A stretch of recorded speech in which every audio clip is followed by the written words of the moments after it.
Good evening, everyone. Welcome. So my name is Dr. Jenna Wegler-Ward, and welcome to tonight's Scholarship in Practice about knowing when to be concerned about your child's development and learning. I'm part of the faculty of the College of Education at the University of Nevada, Las Vegas. And I'm going to tell you a little bit more about myself, and then we'll get started. So tonight we're going to talk about child development in the early years, so under 5 years old. So I'm going to talk a little bit about the sequences of child development and then some common developmental delays and disabilities. We're also going to talk about situations for when you might be concerned about your child and then what to do with that concern. And we're also going to provide you with a bunch of resources. So after this session tonight, I'm going to collect additional resources from your questions, and then we will provide these slides for you. And so when you do get the slides, you'll see that anything with an underline on it is a link to an additional resource. So, but as we talk to, if you're looking for a resource or you have questions, feel free to put those in the chat, and I'll try to answer as many as I can in the 1 hour we have together today. And then additionally, I will add resources to the slides that you can access afterwards as well. This session is also being recorded, so it'll be available to be viewed later or to be shared with other people, especially families in our area that you need to. So again, welcome. Thank you so much for joining us already in the chat. Thanks for everyone sharing where they're from and what their role is, maybe with young children or if you have young children. So please feel free to continue to share those in the chat. Looks like we have a nice representation from Nevada. If you're not from Nevada, please share that too. I am going to give some Nevada specific resources as I am in Nevada today, but happy to also share national resources as well. So yeah, so keep those coming in the chat. We have a wide variety of people joining us tonight. That's great to see. So please, again, let me know what questions you have. I'm going to talk a little bit more from the perspective of a parent today and how to help families understand development and resources to do that. But please, if you're thinking of resources that make sense to you, let me know. Oh, we've got some parents here tonight, sure, as well. So let's go. So a little bit about myself. I am an educator through and through. I have been in early child education for about 27 years now. And so I work across early childhood and special education. I really feel early childhood education includes supporting children with disabilities and their families.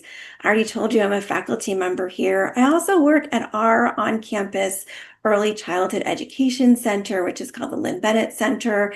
And you are all welcome to visit that center. If you're in Nevada, please let me know. I'm also part of some of our state advisory groups for early childhood, including our Part C Interagency Coordinating Council and our Early Childhood Advisory Council.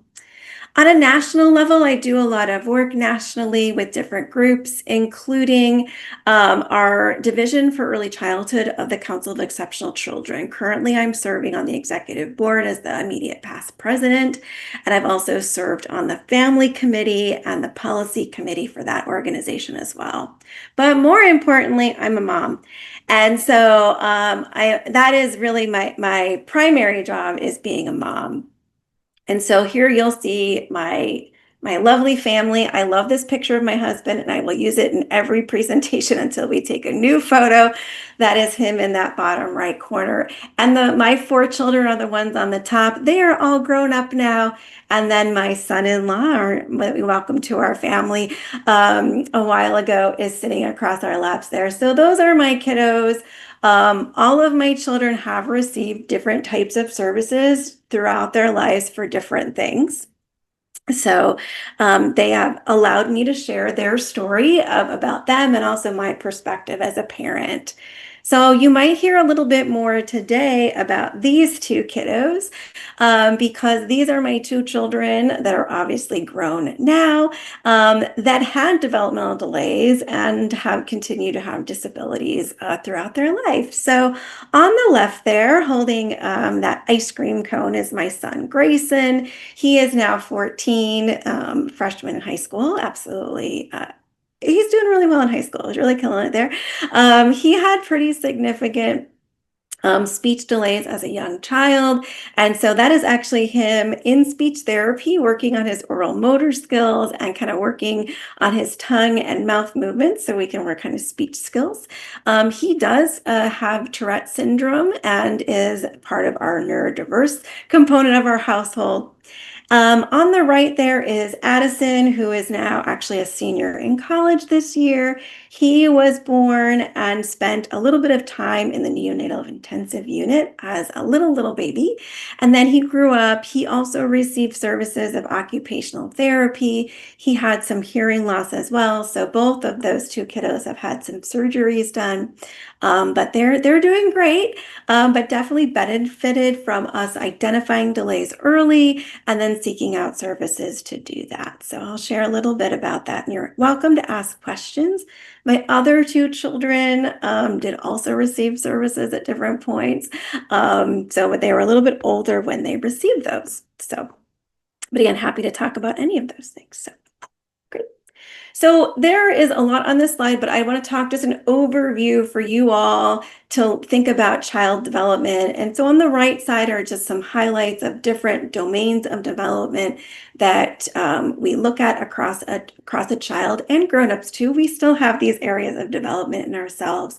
So you can look at those, but really looking across our motor or physical development, our cognitive or thinking development, how our problem solving and exploration works, really thinking about our social and emotional development, which is really vitally important, our communication and language development.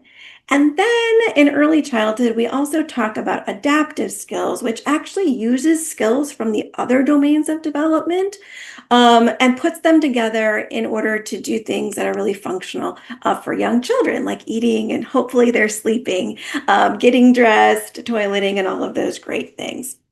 So those are just kind of an overview of those skills. I'm going to give you some more resources to learn more about those different domains of development. But what I want you to know about development is that, one, all of these domains of development are equally important for young children, and they really work together in different ways. So, motor development and social emotional development go really well together early on. A child really has to have an understanding and confidence in their environment and their caregivers to take care of them so they can explore the world around them by rolling around and crawling and eventually walking and running. And so they, again, have to have those together in order to do that. Such as an example. Some things to consider about development is really that learning begins at birth. Actually, some people would say that learning begins prenatally before children are born. They can hear us, and they are definitely, if anyone has given birth before, babies are definitely moving around and working on those motor skills, and they're also even working on some of those adaptive skills. They're practicing how to swallow and breathe before they're born. And then when they're born, they're definitely starting to learn immediately. So that's really important, especially if you're a parent out there or you work for parents. Learning begins right away. It doesn't begin when we go to school, at preschool or kindergarten. It begins right away.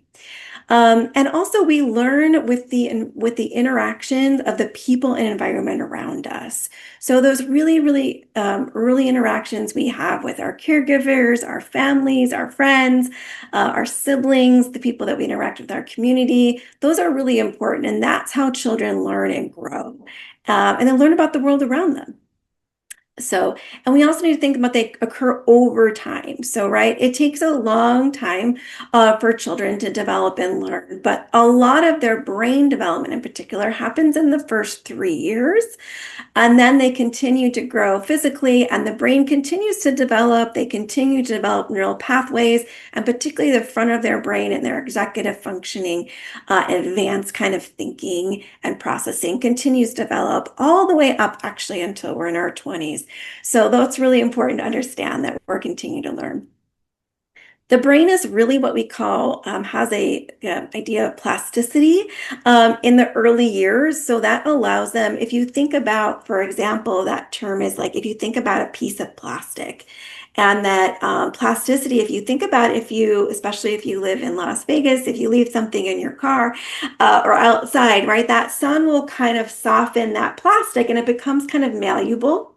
And because of that, it gives a lot of flexibility and a lot of opportunity for learning. And the child's brain has a lot of opportunity to develop different neural pathways, to strengthen neural pathways, to also prune away neural pathways they're not using, and gives them their way, kind of like a sponge to absorb a lot of information.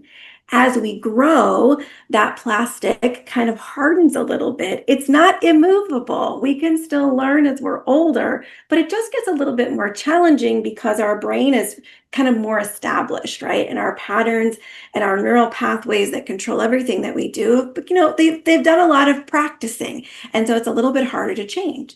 So as grown-ups, for example, if any of you have tried to learn a new language, young children can pick up a second language very easily. Their brains are really ripe for lots of learning. But grown-ups, our brain, it takes a lot more work to learn something new. So what we want to know about that is that that's a great opportunity to infuse a lot of learning and experience during those early years. So, and the last thing, I already talked about this a little bit, is really to think about that developmental skills are interrelated, right? They all contribute to each other and work together, right? And so you'll see how communication and expressing your emotions go together, for example, or thinking and really like understanding the world around us and exploring things with our hands and with our feet helps us with our motor development later. And what's really important about those interrelated skills is that we want to address all of them holistically. That doesn't mean that why there's a big milestone coming up that you might see a shift in one area or the other. For example, when children are ready to take those first steps, their brain is really focused on those first steps. So maybe you won't hear as much talking during those couple weeks when they're really shifting from those first steps because they're really focused on that. But that doesn't mean that those other skills are not also supporting each other too.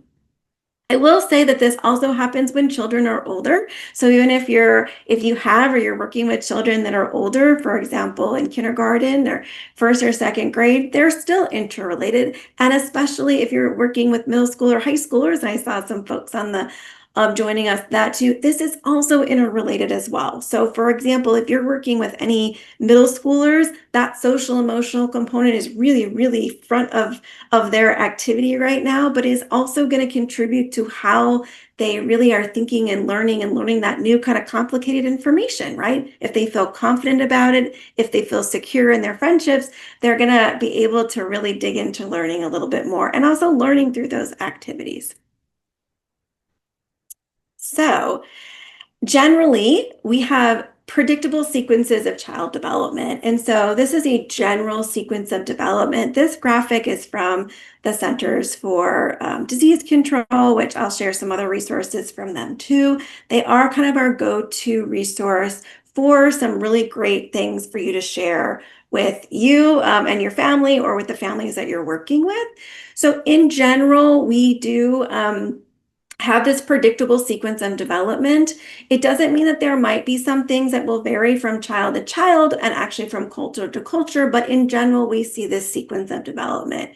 And part of that sequence is that we start with more kind of simple skills to more complex skills, right? So for example, a child who is learning working on their communication skills, right? They're going to start with some vowel sounds, right? Some things that are kind of easy for their oral motor, their mouth to say. And then they'll add in some consonant sounds, which takes more, tongue and teeth and coordination actions. And then from that, they'll start putting those sounds together into words that we can hear. And then they'll combine words together to create sentences. And then you'll have a child who will have these long conversations with. So we go from something simple to more complex.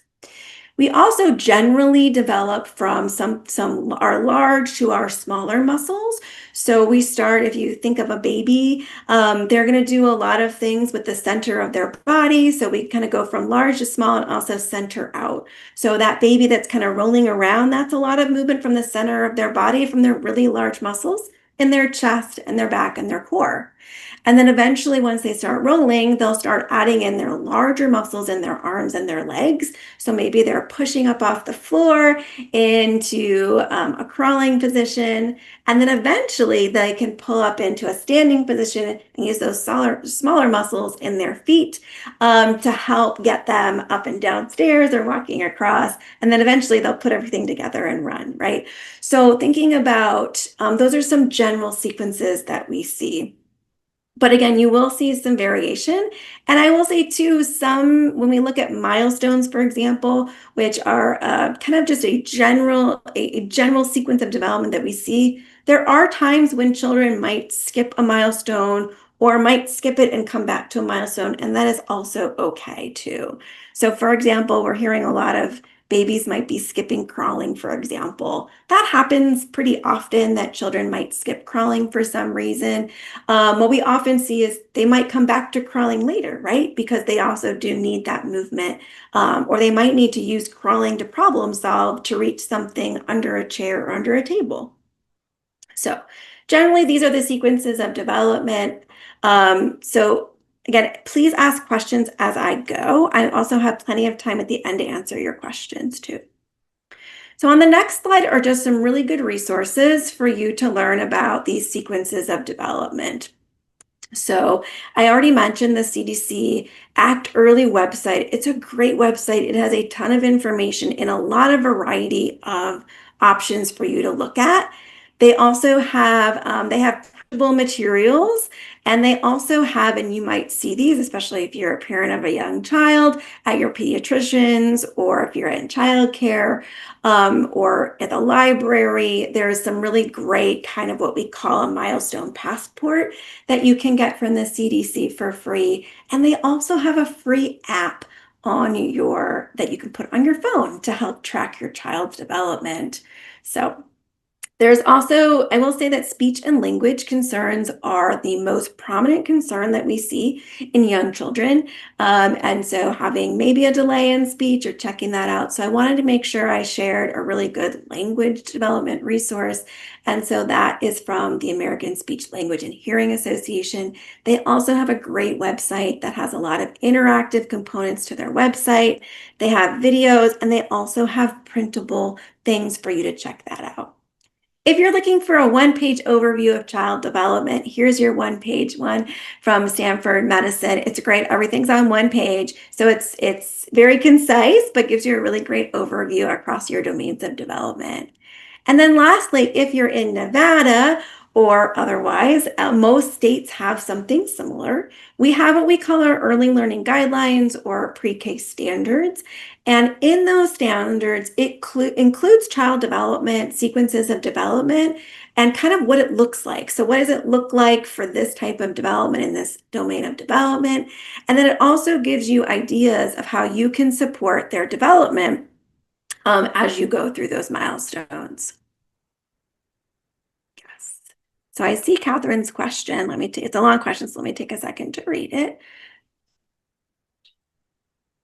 Great. Okay, so Catherine, I'm going to hold your question for just a second, but I want to recognize it. I'm going to go to the next slide to talk about, so what happens if we're kind of like, what's going on? So I'm going to talk about some general categories, and then I'll get to some specific questions because I know people have them. So first, I'm going to talk about what are some developmental things that might happen that as a practitioner or a family member, I might be like, let's keep this on the radar, or maybe ask for some help.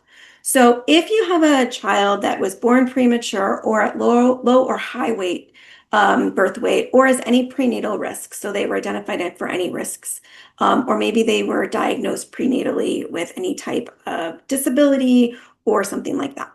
So these children, we highly recommend that they will probably need support within the first 3 years of life. It doesn't mean that they're going to 100% have developmental delays or disabilities. And it also may not mean that they show them right away, but statistically, at some point in the first 3 years, they are more likely to have developmental delays during those first 3 years of life. So for those children, we absolutely recommend talking to your pediatrician or staying on kind of on top of things to identify any risks. You also, as I'll say later, you can also connect with your early intervention program to get assessments. So next, if you're seeing any delays in any areas, so if you're seeing any delays in any areas and you're just like, I'm not really sure, what I would do next is check in with your pediatrician, or if you're in an early care and education program, like a child care program, either a center or home-based program, or early Head Start or Head Start, or public pre-K program, you can check with them. They are more than likely doing developmental screenings pretty regularly, and I'll talk about that in a minute.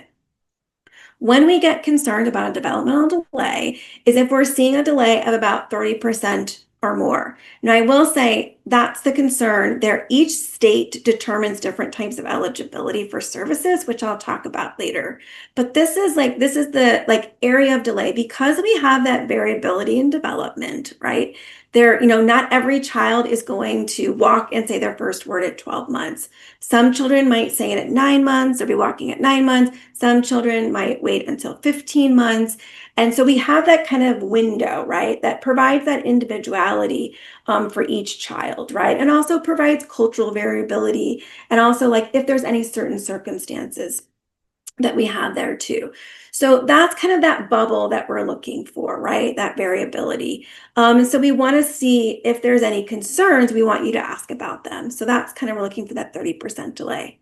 And that can bring me to Catherine's question, which I'm going to read out so that we have it in our recording too. But her question is, how can you tell if a child is lacking executive function or if they are having defiant behaviors? Like a child will not stay seated in a circle because they want to play. How would you know? How would I know if there is a lack of executive functioning development? And how do I help that part of the brain grow? That's a really great question, Catherine. And so it also goes with my next point here, which I'll talk about in a minute. But I think one is to understand what is developmentally, the term we use is like developmentally appropriate for that child. And so looking again at those milestones or using, if you're an educator or a pediatrician, and there's also publicly available what we call screening tools that can kind of do a check on that child's development to see, is this developmentally appropriate? I will say that it's really important to do that check because often we kind of make assumptions about development, and that can go a couple different ways. One, if this is your first child, you don't know anything about development, so you kind of don't know. So maybe you're hyper vigilant, or also not tracking things, or if you're a new educator as well. If you've been working with children who don't have delays, or what we call children who have typical development, right? You may see those children and kind of forget that there are children that we have that like 30% bubble that is still developmentally appropriate, right? And so understanding that. The other thing I will say, if we have any special educators listening to this, is that special educators, we also forget what typical development is because we work with children with developmental delays and disabilities so much that we sometimes forget what is also typical development. So that's why I really stress that idea of doing some observation, using some tools, either through some partners, which I'll talk about later, or on your own. There are some tools that you can use as a parent or as an educator to understand, is this development appropriate or not? So because I will say that sometimes we are asking children, or we are asking children to do things that are not development appropriate for them too. So for example, 2-year-olds are still working on their communication, and that's really important. So because they're still working on communication, they are more likely to have challenging behaviors like hitting, spitting, biting, because they get frustrated emotionally when they can't communicate what they need and want, or we're not understanding what they need or want. So they get frustrated, and that's their reaction to do that. That is very developmentally appropriate for 2-year-olds, right? And I will say too, even for 5-year-olds, it's also developmentally appropriate for them not to want to sit for too long. So we usually say that we want children to be able to sit for about 2 minutes per their age of life, which isn't a very long time. So thinking about too, so what's going on and observing the whole situation. So for the situation, which I don't know if this is about a specific child or not, but I hear this question all the time, specifically about like, is this a developmental delay? Is this about executive functioning? And I will say too, as a reminder, executive functioning takes a long time to develop. And executive functioning, we're looking at like problem solving skills, being able to really anticipate problems and interact with others in those things too. So thinking about yeah, what is that difference there between are they able to sit? And I will say, like, there's also a sensory and ability to sit still for a while. And that takes a couple different components of your brain to be able to, one, sit still, and then also attend to a teacher or a parent or what's happening. Well, there's also lots of things happening in your environment. That's actually a pretty advanced skill to do. So thinking about what's happening in that moment too. So I'm happy to connect with you afterwards too, because I think that's complicated. So I would say an example of a lack of executive functioning would be if they're a little bit older, I would only look at those things with older children, like I would say over 4, and really older than that to see like, is this an executive functioning thing? So I would actually look to see what are some of their cognitive skills that they have, and are they able to, sometimes you can look at executive functioning, are they able to take those cognitive skills, that kind of thinking skills, and translate them into their other skills, right? Are they able to translate those things into their motor development, into their social interactions, into initiating, into having conversations? So the other thing too is there's a lot of things to help children's brains grow. And maybe I'll hold that part of to the end, Catherine, when I talk about stress. I will talk about some strategies. So I don't know if I actually answered your question in that too, but let me talk about challenging behaviors. So another like flag for me is on developmental concerns is if we have a child that is experiencing persistent challenging behaviors. And I will say challenging behaviors is a really complicated topic, and we could do a whole nother session on that. But challenging behaviors are those behaviors that are one, not developmentally appropriate. So they're not within that scope of development. They're also something that's happening over and over again that's impeding that child in learning or interacting with others or getting or functioning in their daily routines, right? We're looking at something that's kind of disrupting the child's ability to learn and interact with people. So I will say sometimes challenging behaviors are something that challenge us as grown-ups because we're grown-ups and we have lots of things going on that might challenge us. But we want to really evaluate, is this a challenging behavior for the child that's really hindering their ability to learn and grow?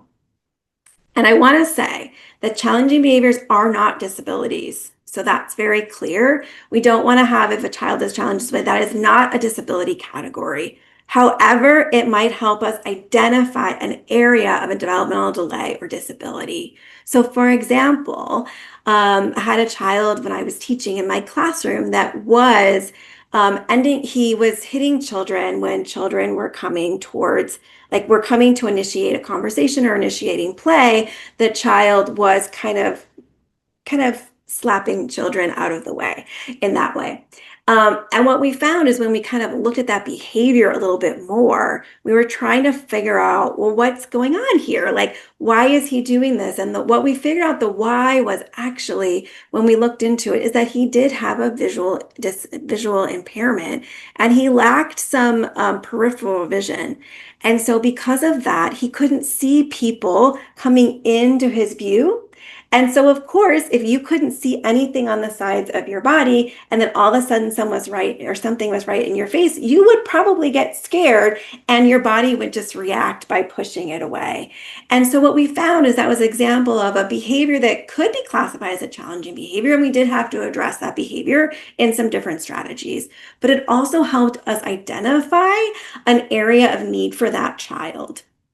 And so anytime we have a child that has a persistent challenging behavior, we really do want to dig into and really figure out why that child is having that behavior. What can we do to support families and educators? But also, is this telling us other information that we need to work through? Okay, I do want to pause here for a moment also to talk about a little bit about affirming disability and knowing that we do have in our American society, and in other cultures as well, a bit of, we're a little ableist generally in our society, and we have this idea that disability might be a negative thing. And I will say that's been historically, right? Historically, we have people with disabilities that, we may not have gone to school with anyone we knew that had a disability, or they were in another classroom, or they were in another school, right? Or I didn't know anybody growing up or no one in my family. However, one, disability is one of the most common human experiences, whether it's a short-term or long-term disability. So, and either you will experience a disability or someone you know and love will also experience a disability. And so that's really good to understand that is a common, very common and kind of human experience, and it is okay. And we're seeing a very large shift in our society to think about things in a different way, that having a disability or a developmental delay is absolutely okay. And it's just a different way of thinking or moving or growing or approaching learning or interacting with people. And it's just a different way to do that. And so the term I have on the right here, the term neurodiversity is something you might have heard of. And so I use that as an example of thinking about it's all different, right? So my household, I say it's a neurodiverse household because everyone in our house thinks differently, but two people that are in my household have neurodiversity. And so we spend a lot of time thinking about what does that mean? It's not bad, it's just different, right? And then we spend most of our time trying to think about how can we do things together that blends the way that our brains work together or how we move physically together. So that's really important. So this is really, really, really important for families to understand that being concerned about your child is absolutely okay. And you should be concerned about your child. And if you are concerned about your child, you should seek help. And there's no shame in that. And our systems are really there to help affirm that and be there to answer your questions and see and we don't want you to be worried about your child for so long that it causes any trauma or stress. We really want you to be able to seek that help, understand your child's thinking and way of being, and how you can support them best. And also, having a child with a disability or delay is also okay. It's not, again, it's something, I'm very proud to be a parent of, children with disabilities, and I've had services, and it's been just wonderful to see them learn and grow and really now be an advocate in the world. My children are grown-ups mostly. So how do they advocate for themselves, and how do they share that with other people and help us change to really think positively about different ways of being? And the last thing I want to think about is really finding a trusting partnership is the key in all of these things.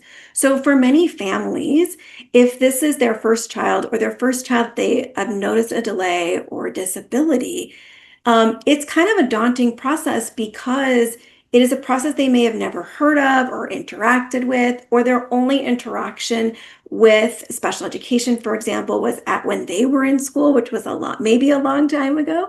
And so understanding that, and so really being partnering with families, and families finding those trusted partners in your community, whether that's your pediatrician or a specialist or your childcare provider or your early educators.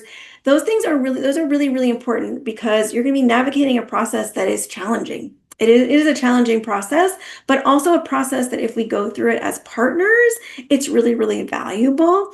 And I always say it's like a win for everybody, right? Because families are feeling better about being parents and really meeting their child's needs. Children are getting what they need to learn and grow.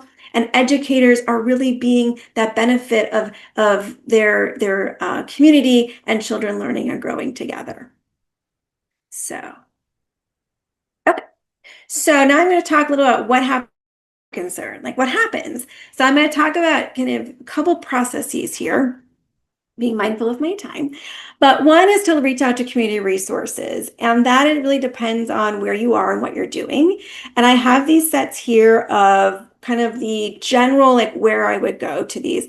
Pediatricians are obviously a big key here. The American Academy of Pediatrics does have a standard screening schedule that pediatricians follow or should be following, and that includes regular developmental screenings across all the developmental domains and also autism screenings.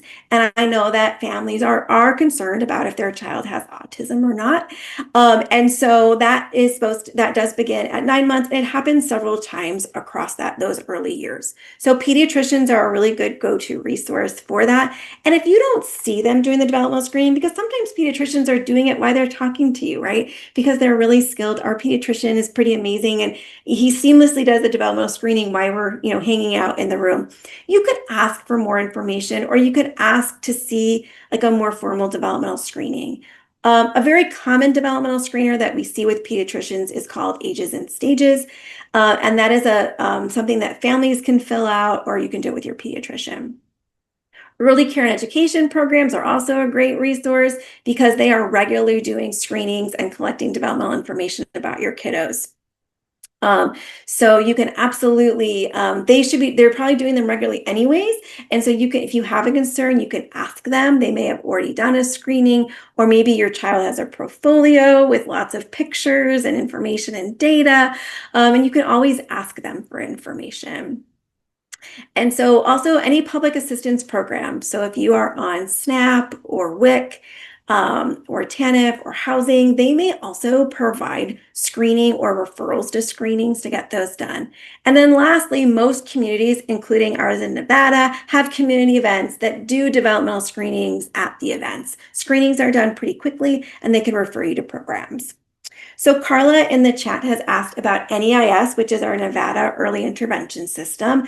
And so NEIS is a program in Nevada that conducts assessments. That is absolutely right, Carla. NEIS, our Early Intervention System, is one of the resources that will do full assessments for you, which I think is on the next slide. Here it is.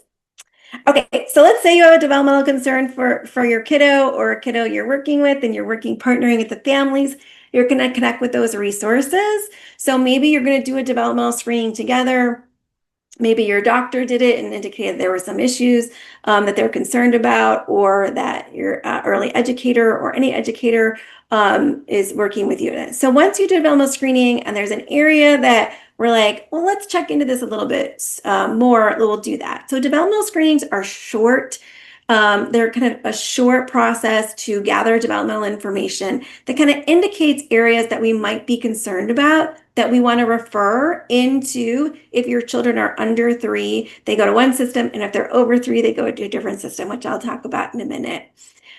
So then if the developmental screening and we do a referral, we would refer to either early intervention or special education programs in your community.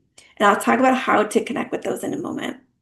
During that referral process, they'll ask you information about what you're concerned about. I will say referrals can be done by you, by parents, by educators, by pediatricians. You also can do them together. I always recommend talking to families about making referrals, or if you're a family member and you're not sure how to make a referral, I have sat down with plenty of families and side by side made that phone call together.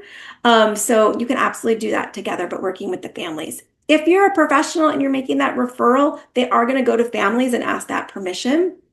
So all special education services for children before kindergarten are absolutely voluntary. So it is up to you what you want to do next. But if you do a referral, then the next step is evaluation. And evaluation is a process to do full assessments. So those are longer data collection and observation and information gathering about your family and your child.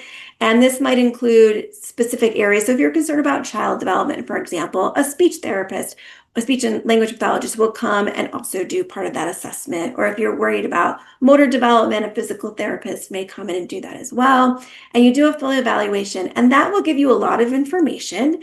And it also determine if you're eligible for special education services.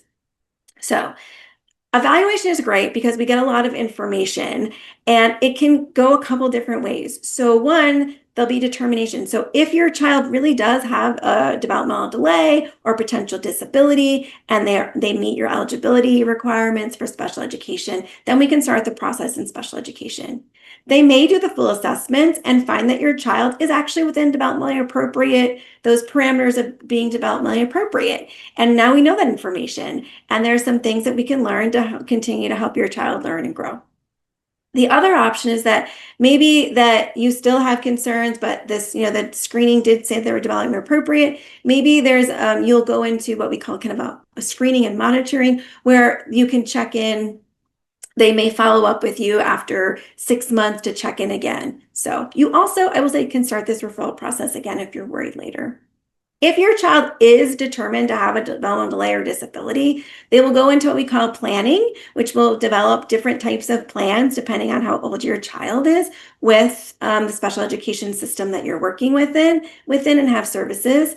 And then they'll implement the services. And there are lots of ways to implement those services too. So what happens then? What are the services that are available? So the primary source for services for all children, birth to 22 years old in the United States, is the Individuals with Disabilities Education Act, or IDEA services. And I'll talk a little bit more about what those are in a minute. But there's also other services that are available to you. So every state has a state autism program. So they're called Autism Treatment Assistance Programs, or ATAP. I did put a link to Nevada's program. And there's also always private clinics and professions. So if your child is, maybe instead of whatever your eligibility, so in our state, our eligibility for early intervention is 25% in 2 different areas, or 50% delay in one area.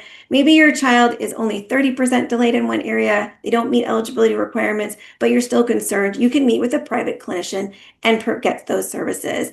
Those services, however, are going to be through your health insurance or public insurance, example, like for Medicaid, or if you're in the military, TRICARE. So individual IDA services are at the most, they are at no cost to families, at least in Nevada. Some states do have some family fees for their early intervention services, but for the most part, that is a very low amount, and then we work with our state funds. So let me talk a little about IDA services for little ones. So we have 2 sets of services of special education for young children. And so you'll see here, it's called Part C, and those are earlier intervention. I will say, if you're in Nevada, you might hear NAIS, or our Nevada Early Intervention System in Nevada, but every state calls their early intervention system something different. And so I would look up what your state is. If you're in a different state than Nevada and you can't find it, contact me. I will connect you. These are services for children birth to 36 months old. So when they turn 3, they switch over to what we call our Part B services. And you can see some things here on these slides. The biggest difference between Part C and Part B, besides the age, is that Part C services have a statewide eligibility. So each state determines what is eligible for children to receive services. And that may include kind of what we call automatic eligibility for certain disabilities or certain conditions. And they also determine what percentage delay qualifies children for services. So for children over 3, so for 3 to 5, we use Part B services. Part B actually covers children 3 through 22. And I'm just putting jargon here for you in case you hear these terms. So the section of IDA that covers 3 to 5-year-olds is called Section 619. So you might hear that sometimes, like 619 services, for example, or early child special education services. So this is covered there. What's important to understand here is that this is district eligibility. So every school district determines their eligibility for Part B services. And they also, for Part B services, they also is a connection to educational outcomes, where Part C, we really focus on, children have developmental delays, and we're focusing on a more of a family-centered approach, where we switch to a more education-focused for Part B services.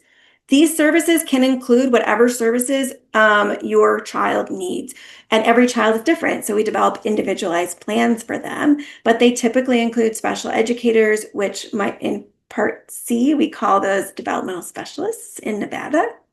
But also, speech pathologists, occupational therapists, physical therapists, applied behavior analysis. There's a lot of different services that can be available. I did provide in this link a really nice acronym list because we love acronyms in education, especially in special education. We love using acronyms. So there's a great acronym list there for you. And I have some resources here for you too on different things that you need. So I have one more slide of resources, and then I want to get back to Catherine's question. So these are just some resources for you. If you're in Nevada, I gave you some Nevada specific resources, and there's also some national resources that are helpful for everyone. I will tell you that Nevada has worked really hard the past few years to kind of coordinate all of our early childhood services and systems together. And so part of that is we have a website called First Five Nevada, and it is a centralized website for early childhood in our state. And so you can go to individual websites to find those things too. I have them listed here, but also you can go to First Five Nevada and it will take you to where you want to go. There is a separate section on that website of First Five Nevada specifically about if you have concerns about your child's development and delays, and connecting you to make referrals to either early intervention or to your school district or where you need to go. So I will say that's great. And a lot of states do have started that centralizing for families because it is confusing. And there's a lot of things that happen. And we don't want to confuse referrals to early intervention or special education with referrals to other things that might have more negative connotation. So I'm going to answer Catherine's question, and then I'm going to answer anyone else's question. So thinking about how do we, the last part of her question I want to talk about is how we help grow that part of the brain, so that front part of the brain. And part of that is really allowing children to explore and experiment a lot.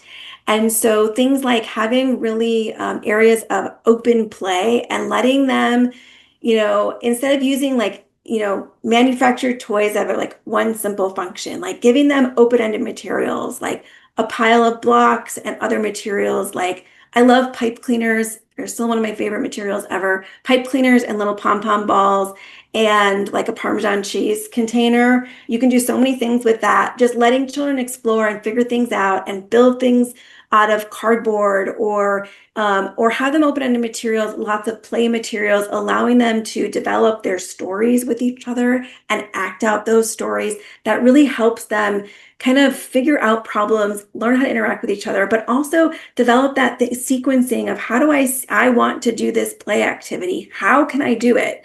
Let's figure out how to do it. Let's try it out, and then let's make adjustments and keep that play going, and maybe even pick up that play another day. So having some of those really deep play interactions is really helpful. I will say too, that front of the brain too, lots of different cognitive activities, including working with your hands. So anything problem solving. I love things like knot tying or untying knots, or there's a lot of things like with different locks and things like that, because that involves problem solving, but also then connecting that to your hands and your fine motor, and also dealing with your emotional regulation for when you get frustrated, right? So sometimes when children are learning, they get really frustrated. Part of that executive functioning is figuring out what to do when I get frustrated. So I don't just like throw the puzzle across the room, because when we're grown-ups, even though we could do that, we're not going to do that right at work. What do I do with that really strong emotion that's really stopping me from doing my task, right? So that is part of also that executive functioning of figuring out what can I do with that emotion. It's really, really important. So giving them that opportunity to, one, figure out problems and not just jumping in and solving everything for them, but giving them that opportunity to really try a couple solutions out. Maybe you give a suggestion, and then maybe you say, would you like my help with this? So it gives them that opportunity to do that thing too. So I think it's really important to provide, lots and lots of play. Play is the work of children and allows them to really do lots of things. And what we see actually with children more recently is that they have less opportunities to have kind of like open-ended child-directed play. So we give generally toys and also some education programs, give them more like structured play that is very adult mediated. And so thinking about how can we balance those types of activities where we want them to do some structure, balancing them with some open-ended play that gives them spaces to, do weird things, like let them build different things and let them ask questions or think and explore. Let's have a conversation that lets them go wherever that conversation goes, and you follow them in that conversation. So I obviously could talk about this a really long time, so I don't want to go too far, but I'm happy to talk afterwards as well. So I think this is my last slide, resources. And again, when you get these, you'll have all these resources for you. So my last slide is just a thank you. So thank you all for being here this evening. Thank you for spending time with me and each other and learning about this really important topic. I will say too, this is always an important topic, but especially since the pandemic, which was 5 years ago at the beginning, we've seen more and more children that do have developmental delays because they have grown up in a world that maybe they didn't interact with a lot of people early on. And also parents we're all exhausted, right? We're tired. We have increases of parental and also educator depression and anxiety, which does end up impacting children's learning as well. And so we're seeing more children, especially if anyone here, I think we did have some kindergarten and first grade teachers, we're getting a lot of them saying like, hey, what's going on with the kids?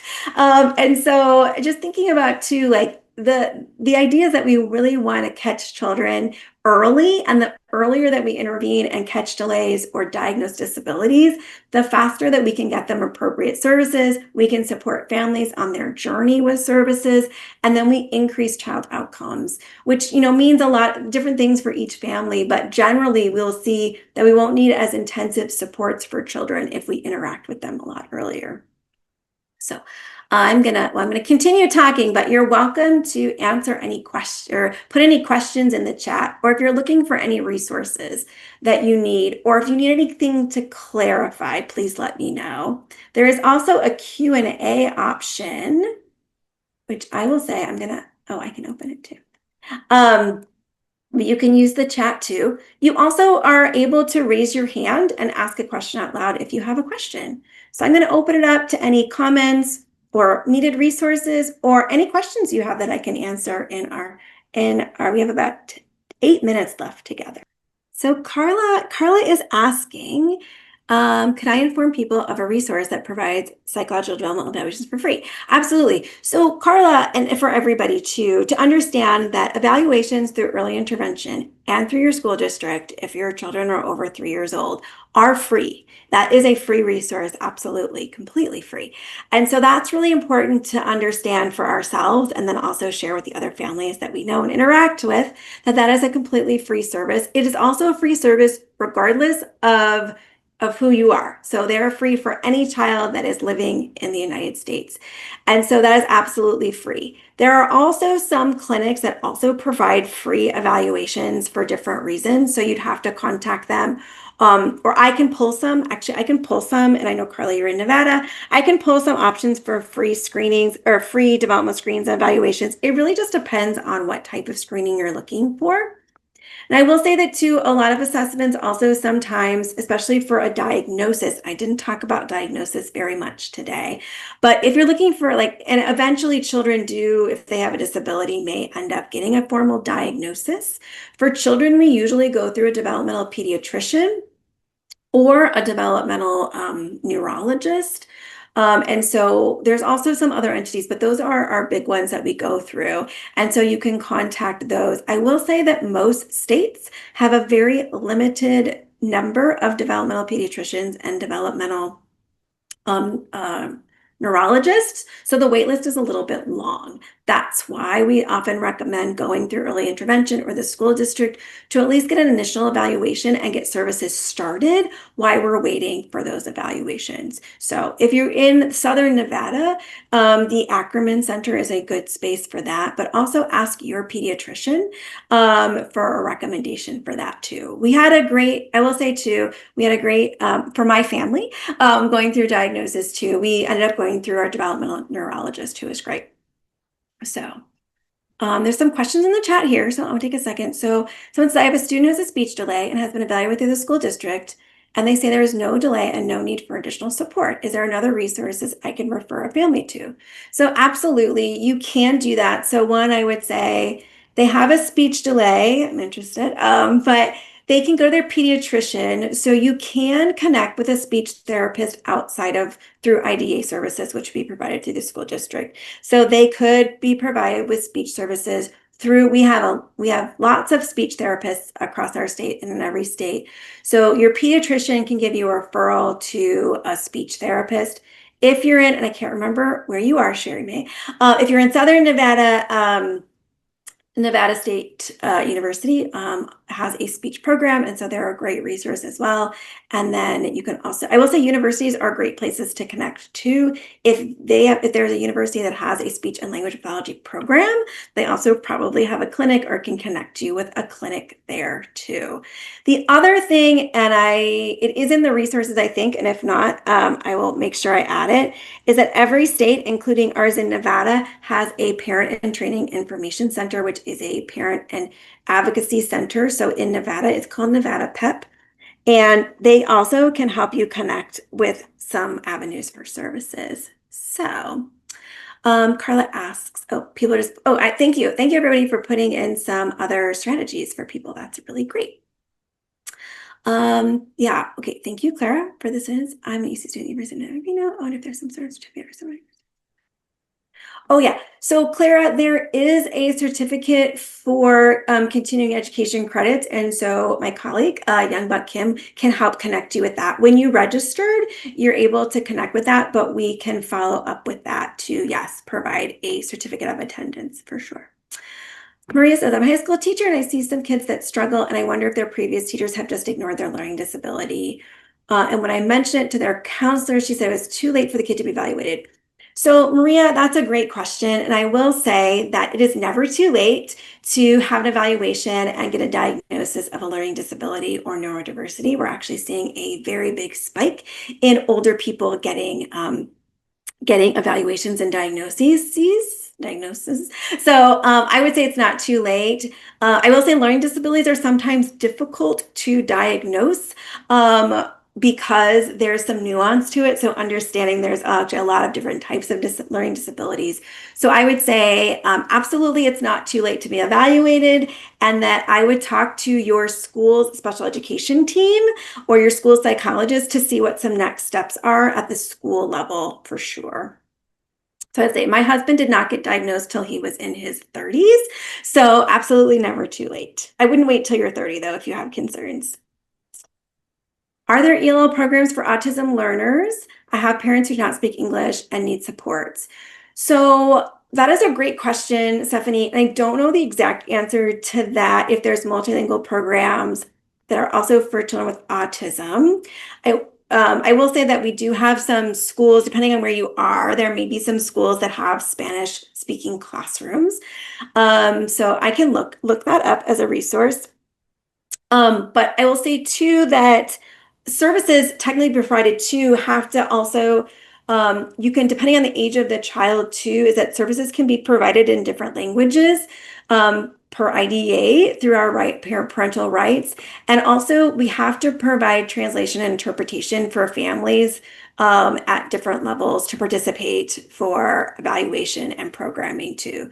So Stephanie, I will add those resources to the slides so you can have that too. I know we're running close to time, but I'm going to see if I can answer these couple more questions. Oh, great. So Nevada, so Carla put in the chat something about the Nevada Pediatric Access Line for free evaluation. So that's great. Thank you. Amanda, hi, it's great to see you. Was there a medical diagnosis? Yeah, so the medical diagnosis and a school diagnosis too, not all states and not all school districts use educational diagnosis versus a medical diagnosis. I will just say that. So not all districts do that. Our school district does do that. Pediatrician, it is what that is. That's a medical diagnosis. So for example, you might see that with children with autism. There are some school districts that if a school psychologist has the ability to do that, that educational diagnosis, they may do that. And that may open up some services for children, particularly with autism, while we wait for the medical diagnosis for a pediatrician. So the medical diagnosis will then obviously be on their medical and health record. And for most school districts, you eventually do need that medical diagnosis of autism. But I don't want to speak for all school districts, so I just know the ones that I have worked in.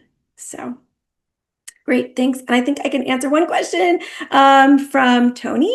Are there any specific resources you recommend for high school students and their families in Las Vegas? Well, there's lots of resources for Las Vegas. So I will go ahead and add some of those into the slides for you, Tony, and then you can connect with them too. So the schools themselves should be really good resources for you, and you could find who directs the special education program in the school that you're working in or that you have children in. And then we also, Las Vegas in particular, has a lot of community resources for children. So I will make sure I add those to the slides. So we're right at 6:31. I want to thank everybody for being here and asking your questions. And I hope I gave you some valuable information. As a reminder too, this session is recorded. And so if you want to share it with others, you're welcome to do that. It will be available later. You're also welcome to connect with me. My contact information is on the first slide, but also I'm the only Jenna Weglar's ward that I know in the whole world. So you can find my information pretty easily. And I just want to thank you all. And it's great to see some of you that I haven't seen in a while and also meet some of the new people here too as well. So thank you all. Have a wonderful evening and a great rest of your week.